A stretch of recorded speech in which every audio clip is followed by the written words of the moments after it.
Hello viewers, ఈ రోజు మేము ఫ్రూట్ సలాడ్ తయారు చేస్తున్నామండి. దీనికి కావాల్సినటువంటి ఫ్రూట్స్ కానివ్వండి, లేదంటే ఐటమ్స్ కానివ్వండి, ఏమేమి తీసుకున్నాం ఒకసారి చూడండి. ముందుగా మేము 3 లీటర్ల పాలు తీసుకున్నామండి. వీటిని ఒక 20 to 30 మినిట్స్ బాగా మరిగించామండి. అలాగే దాంట్లోకి వచ్చేసి ఒక పావు కిలో చక్కెర వేసామండి. ఇన్ కేసు మీకు ఎక్కువ మెంబర్స్ ఉన్నారనుకోండి, దానికి తగ్గట్టు పాలు ఎక్కువ తీసుకోండి. అలాగే కొంచెం చక్కెర క్వాంటిటీ కూడా మీ రుచికి తగ్గట్టు వేసుకోండి. అలాగే ఇక్కడ చూసుకున్నట్లయితే మేము తీసుకున్నటువంటి ఫ్రూట్స్ దానిమ్మ అండి. ఒక పెద్ద సైజ్ దానిమ్మ తీసుకున్నాం. కొన్ని డ్రై గ్రేప్స్ తీసుకున్నామండి. అలాగే బ్లాక్ గ్రేప్స్ ఇలాగా చిన్న సైజ్ కట్ చేసుకొని పెట్టుకోవాలండి. ఒక పావు కిలో అంటే అరౌండ్ 10 పీసెస్ వచ్చేసి స్ట్రాబెర్రీ తీసుకున్నామండి. ఇలా చిన్న చిన్న సైజ్ కట్ చేసుకోవాలి. మ్యాంగో ఒకటి తీసుకున్నామండి. అలాగే ఒక 3 యాపిల్స్ తీసుకున్నామండి. ఇలా చిన్న చిన్న సైజ్ లో కట్ చేసుకోవాలి. అలాగే వైట్ గ్రేప్స్, అలాగే ఒక 3 బనానాస్, సబ్జీ గింజలు తీసుకున్నాము. అలాగే దీంట్లోకి వచ్చేసి ఫ్లేవర్ కోసం మేము కస్టర్డ్ పౌడర్ కూడా యాడ్ చేస్తున్నామండి. ముందుగా మేము బాగా మరగబెట్టుకున్నటువంటి పాలల్లో ఈ కస్టర్డ్ పౌడర్ ఏదైతే ఉందో దాన్ని యాడ్ చేసామండి. యాడ్ చేసుకున్న తర్వాత ఒక 5 మినిట్స్ వచ్చేసి కొంచెం బాయిల్ చేయండి.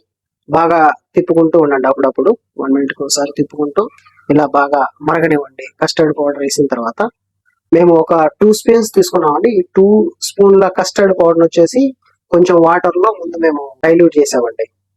నెక్స్ట్ వచ్చేసి కిస్మిస్ వేస్తున్నామండి. నెక్స్ట్ స్టెప్ కస్టర్డ్ పౌడర్ వేసుకున్న తర్వాత నెక్స్ట్ స్టెప్ వచ్చేసి మేము కిస్మిస్ యాడ్ చేస్తున్నాం, డ్రై గ్రేప్స్. నెక్స్ట్ వచ్చేసి యాపిల్స్ యాడ్ చేస్తున్నామండి, యాపిల్ పీసెస్. వెంటనే దానిమ్మ గింజలు కూడా యాడ్ చేస్తున్నామండి. తర్వాత స్ట్రాబెర్రీ కట్ చేసుకున్నటువంటి పీసెస్ కూడా యాడ్ చేస్తున్నామండి. అలా అన్ని కట్ చేసుకున్నటువంటి ఫ్రూట్ ముక్కలు అన్ని వచ్చేసి 1 by 1 యాడ్ చేస్తూ ఉన్నామండి. బ్లాక్ గ్రేప్స్ అండి.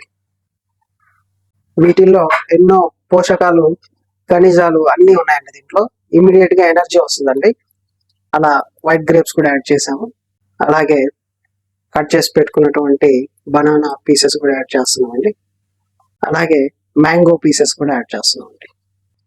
చియా సీడ్ వచ్చేసి మేము ఒక 2 స్పూన్స్ తీసుకున్నామండి. టీ స్పూన్స్ తీసుకొని వాటిని ఒక హాఫ్ అన్ అవర్ ముందు వచ్చేసి మేము ఇలా నానబెట్టామండి. ఆల్మోస్ట్ 1 అవర్ అయిందండి. 1 అవర్ నుంచి మేము నానబెట్టాం. సో అన్ని యాడ్ చేసుకున్న తర్వాత మధ్య మధ్యలో ఇలా కలుపుకుంటూ ఉండాలండి మిశ్రమాన్ని. అన్ని ఫ్రూట్స్ అన్ని యాడ్ చేసాం చూడండి. చాలా కలర్ఫుల్ గా ఉందండి మిశ్రమం అంతా. ఇది ఇమ్మీడియట్ ఎనర్జీ ఇస్తుందండి. ఇది ఎవరైతే ఫాస్టింగ్ ఉంటున్నారో వాళ్ళ కోసం కానివ్వండి, లేదంటే చిన్నపిల్లలకు కానివ్వండి, ఆటల స్పోర్ట్స్ పీపుల్స్ కానివ్వండి, ఎవరన్నా వర్క్ చేసి వచ్చిన తర్వాత వెంటనే ఎనర్జీ కోసం ఈ డ్రింక్ ఇవ్వచ్చండి. ఫ్రూట్ సలాడ్ డ్రింక్ చాలా బాగుంటుందండి, టేస్టీగా. ఒక 5 to 10 మినిట్స్ మనం ఇలా మొత్తం యాడ్ చేసుకున్న తర్వాత ఫ్రూట్స్ కొంచెం బాయిల్ అయిన తర్వాత ముందుగా మేము ఒక 2 టీ స్పూన్స్ వచ్చేసి చియా సీడ్స్ ను ఒక 1 అవర్ ముందు వచ్చేసి నానబెట్టుకున్నామండి. వాటిని కూడా ఈ యొక్క ఫ్రూట్ సలాడ్ మిక్స్ వేస్తున్నాము. దీనికి కూడా చాలా హెల్త్ బెనిఫిట్స్ ఉన్నాయండి. కంటెంట్ వచ్చేసి ఏదైతే మనం యాడ్ చేసామో చియా సీడ్స్ కంప్లీట్ ఫైబర్ అండి ఇది. సో డైజెషన్ ప్రాబ్లమ్స్ ఏదైనా ఉన్నా కానీ, ఈవెన్ రెగ్యులర్ గా వెయిట్ లాస్ కి ఎవరన్నా తీసుకోవాలనుకున్నా కానీ చియా సీడ్స్ ఓన్లీ వాటర్ లో రాత్రంతా నానబెట్టి పగలు తీసుకోవచ్చు అండి. సో డైజెషన్ ప్రాబ్లమ్స్ ఉన్న, కాన్స్టిపేషన్స్ ఏమైనా ఉన్నా తగ్గుతాయండి. ఈవెన్ వెయిట్ లాస్ కూడా హెల్ప్ చేస్తుంది ఫైబర్ కంటెంట్ కాబట్టి.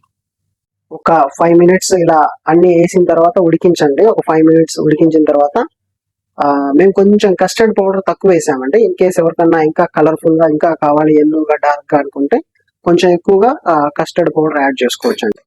అంతే అండి. ఒక 5 మినిట్స్ నుంచి మీరు ఇంకా సర్వ్ చేసుకోవచ్చు అండి. Thank you for watching.